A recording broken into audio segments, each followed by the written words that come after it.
teaches us to be nice to the animals. A woman will go to paradise because she given a drink to a dog. This is what the revelation teaches us from Adam until Muhammad. Allah sent all the messengers, 20, to teach us to submit to Him. And once we submit to Him, we're going to develop that inner peace, and we're going to be able to spread that peace to others. And guess what? 20, think about the next life. If you do not submit in this life, accept Jesus being the messenger, accept Muhammad being the messenger of Allah. Do this, Tony. Say, La ilaha illallah, Muhammadur Rasulullah, Tony. Inshallah, you will be happy in this world. And Allah will give you the next life, paradise, eternity. Thank you. Thank you, Sheikh.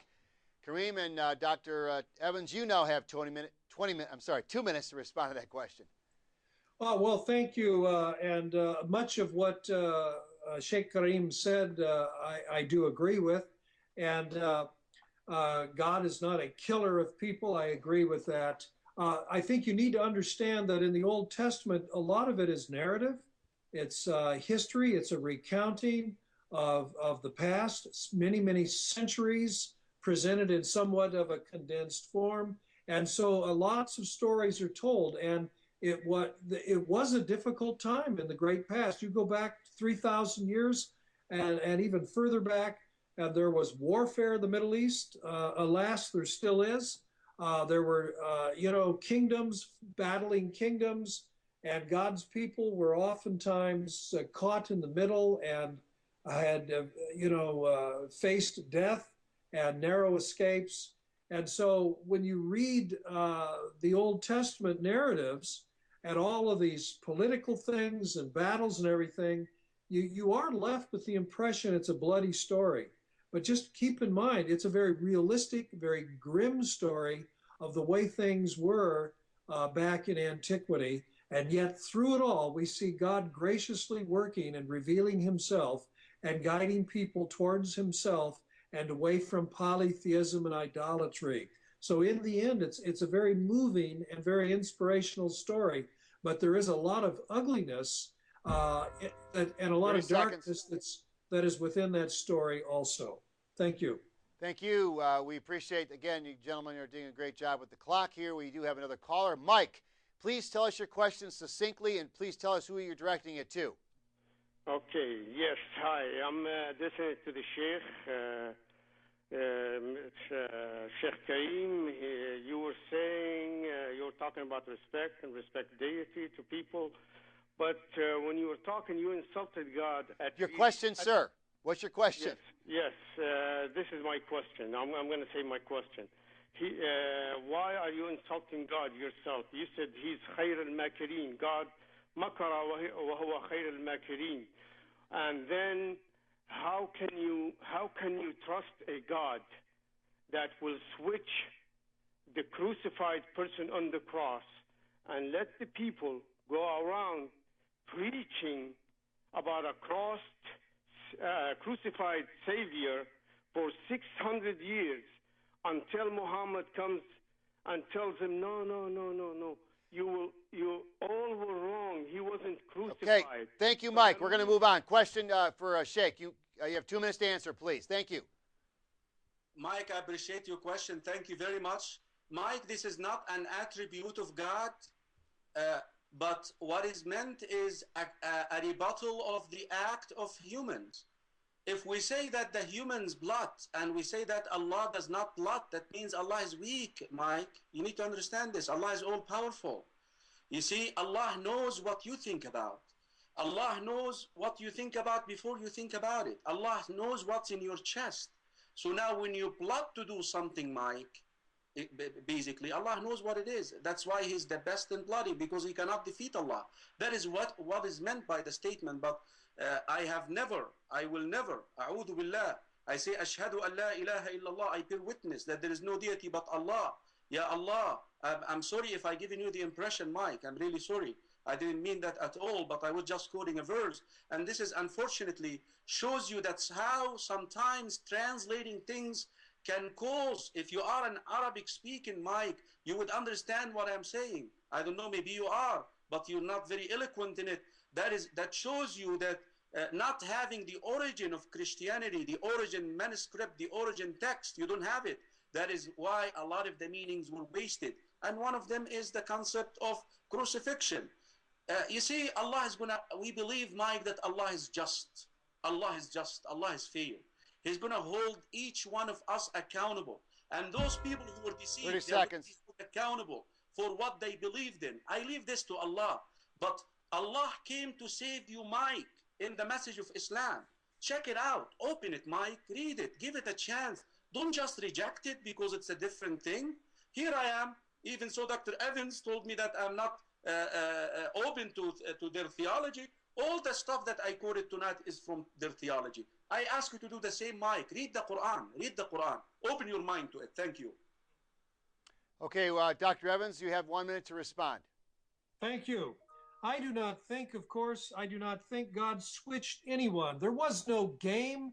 This was not a shell game. Now you see him, now you don't. It's Jesus who went to the cross. Everyone saw it. The ruling priests, Jesus's followers, the Romans, Pontius Pilate. Jesus went to the cross. And when Jesus was raised up, he inspired his followers to proclaim the good news, not just of his death for sinners, but of his resurrection. And that is indeed the good news that his Spirit has inspired his followers 30 to seconds. proclaim. Thank you. Thank you. We have Craig. Craig, please succinctly tell us your question. Who is it directed to? Thank you. Hi. This question is for Sheikh. My name's Greg. My question is this: is that early on in the debate, you mentioned how use the analogy of how you have a credit card or a card, someone's information on it, and then you write it out again. You remove the first one. You don't have the autograph anymore. So how do you know what to trust? My question for you though is this: is a recent book by Keith Small, who teaches London School of Theology. He's written a book on the textual criticism of the Quran, and he said that since the Umayyad Caliph destroyed most of the early manuscripts, we don't even know what the earliest form of the Quran is. So isn't that kind of a double standard? You Sheikh, you have 2 minutes to answer, please. Greg, thank you very much. I would love this to be the platform to address the authenticity of the Quran and how it was compiled, but it is not. The forum here is what Jesus crucified, but I use the analogy. You don't have access, dear viewers, you don't have access to the origin. Now, the actual Quran, what was revealed to Muhammad in Arabic, is available. If you take it to another language, if you take it into English, if you take it into Hebrew, at least if there is a meaning that is wasted, that's what I meant, Craig. You can go back to the origin and study some Arabic and you can find out what is wrong, what happened. But with your religion, I'm sorry, you don't have access to the origin. The Gospel, the New Testament, was revealed in Aramaic, in Syriac, where it is. We don't have access to it. We have old pieces, manuscripts here and there, dated to the Greek and dated to the Hebrew time. That's all we got, but we don't have any. That's what I meant. But the Quran is different, Mike. So the analogy which I'm sorry, Craig, the analogy which I meant is what happened is you have the manuscript, the original manuscript right here. Okay, you made a copy of it, somebody copied it, and the origin is lost. Now, you change something in it. I'm not saying that they change it intentionally. It could be the writing of the preacher. You know, when you prepare a lecture or something, you could end up writing on the textbook of the Revelation. And 30 seconds. It was passed on. Some people, in order to prove an analogy, like you to prove that Allah offered his begotten son, only his son, to the cross, you left the only son that Ibrahim took, the only son to slay him, and yet you're saying it's Isaac. The only son can be only Ishmael. So they ended up changing things to prove a special theology, but they messed up the whole thing. That's what I meant by it. Thank you. Thank you. Dr. Evans, 1 minute to respond, please. Oh, I appreciate Greg's question. It's a very good one, and I'm glad to see that at least there's the beginnings of textual criticism relating to the Quran.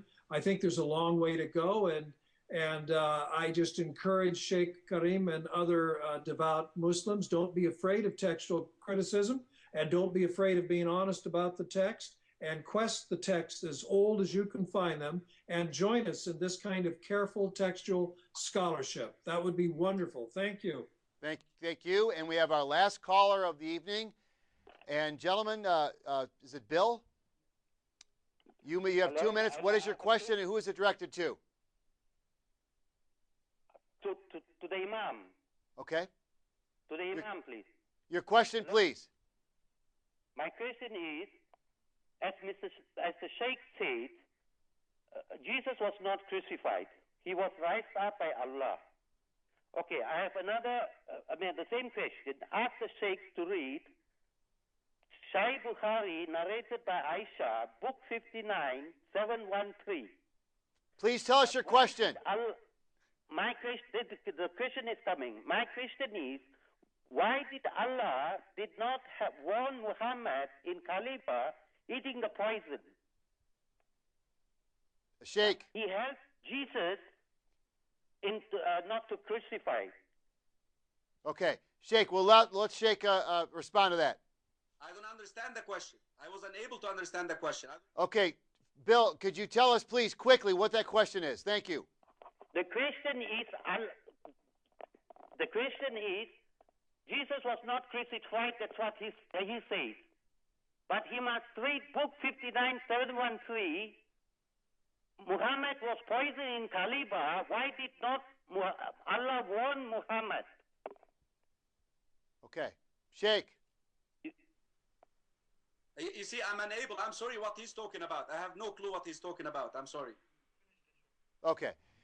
We're going to we'll just have to save that for next time. Unfortunately, we are toward the end of the program here. We apologize for making this somewhat abrupt, but we do appreciate the debate tonight. The debate does continue, not just with this program, but certainly ongoing.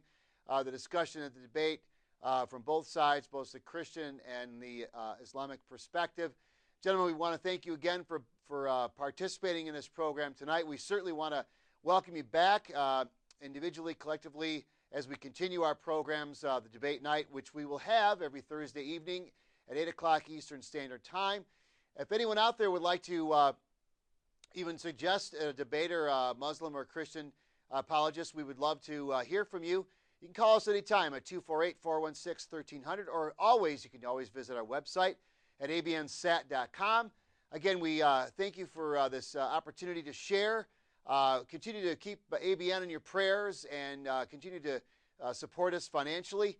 And certainly we appreciate your kind words, your gestures, as many people over the number of years that have been so supportive of this ministry. Certainly a blessing personally for me to be a part of this.